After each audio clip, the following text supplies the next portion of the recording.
ওইখান থেকে দোকানে গেছি, দোকান থেকে চিল্লাতে চিল্লাতে এখানে নিয়ে এসেছে। বলছে সুপার বাইক মা, সুপার বাইক। ওই সুপার বাইকে উঠবো।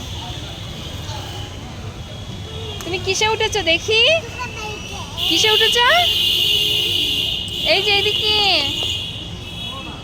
এই যে বাবু, বাবু এই যে তাকাও এদিকে। এই বাবু বকা দেবে, হাত পাবে না কিন্তু। বলছে সুপার বাইকে উঠবে, তাই সুপার বাইকে উঠতে এসেছে। তুমি কোথায় এসেছো? সুপার বাইকে উঠবে? হ্যাঁ, স্কুটিতে? স্কুটিতে আমাদের অন্য লোকে বকা দেবে। স্কুটিতে ওঠা যাবে না, পড়ে যাবে, পড়ে যাবে, পড়ে যাবে। আজকে একটু ঠান্ডা ঠান্ডা ভাব আছে, ঘেমে গেছে।